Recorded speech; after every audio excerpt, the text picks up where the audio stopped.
बहत्तर लोकसभा बलिया में बीजेपी और सपा में लड़ाई रोचक दौर में पहुंचने लगी है। एक तरफ बीजेपी प्रत्याशी नील शेखर हैं, तो इसके मुकाबले समाजवादी पार्टी से सनातन पांडे ताल ठोके हुए हैं।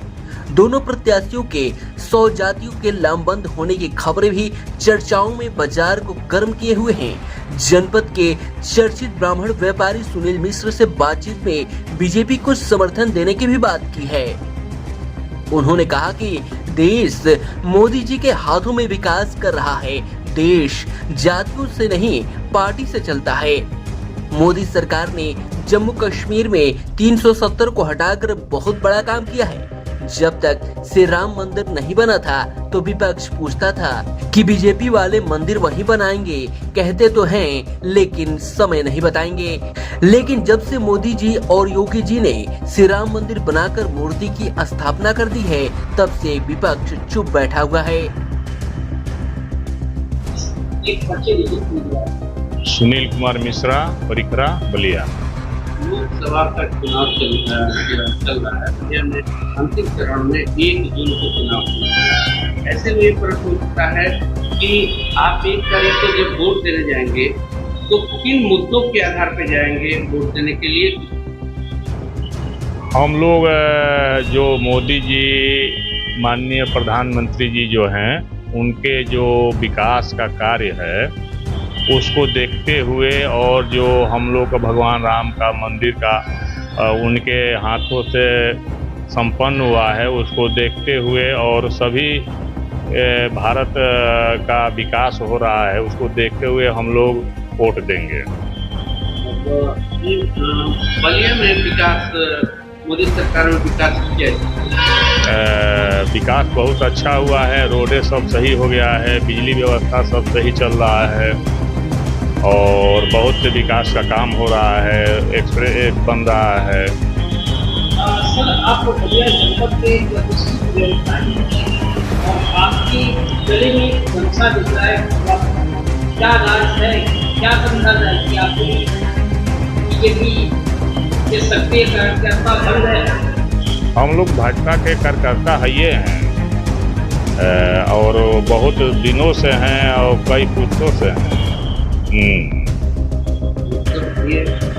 तो आप आपकी बात जो भारतीय जनता पार्टी की तरफ से नीरज शेखर जी प्रत्याशी हैं, समाजवादी पार्टी की तरफ से सनातन पांडे जी हैं और बहुजन समाज पार्टी की तरफ से ललन सिंह यादव। इस समय बलिया में ये देखा जा रहा है कि भारतीय जनता पार्टी और समाजवादी पार्टी के नेताओं की तरफ उनके स्वजातीय लोग उमड़ रहे हैं। ऐसा हवा है, कहा जा रहा है कि सभी स्वजाति अपने अपने स्वजातियों को वोट देंगे। ऐसे में आप इसको क्या? पर जातियों से देश नहीं चलेगा। देश एक पार्टी से चलेगा, और सपा राम विरोधी पार्टी है और कभी भी रही है। अभी हाल ही में उद्घाटन हुआ ऐसा जो मंदिर का, उसमें ये लोग भी कोई हिस्सा नहीं लिए। इससे मालूम चलता है कि ये लोग राम विरोधी आदमी हैं और जातीय परजातीय से देश नहीं चलेगा। देश एक साथ जो विकास का काम करेगा, देश हित में काम करेगा, राष्ट्र हित में काम करेगा, उसको लेके चलने से देश चलेगा। क्या नारा चल रहा है? 400 पार। क्या समझ आया कि 400 पार भारतीय जनता पार्टी पार करके तीसरी बार दिल्ली में सरकार बनाएगी? जो जिसको विश्वास होता है कि हम देश के लिए कर रहे हैं, तो देश की जनता हमको ज़रूर आगे बढ़ाएगी और हमको मजबूत करेगी कि और अच्छा हम विकास करें, काम करें। क्या तैयारी चल रही है सर? 1 तारीख को वोटिंग होने वाली है, बीजेपी की लहर है? बीजेपी की लहर तो पहले भी था, आज भी है। हाँ, ये आपके हिसाब से भारतीय जनता पार्टी के उम्मीदवार कितने मतों से अगर जीतते हैं तो कितने मतों का अंतर होगा? अब इतना तो हम बता नहीं सकते हैं, लेकिन हम लोग चढ़ बढ़कर और मेहनत करेंगे और सभी हिंदू भाइयों को बताएंगे कि भाजपा ही हम लोग की पार्टी है और उसी में हम लोग का हित है।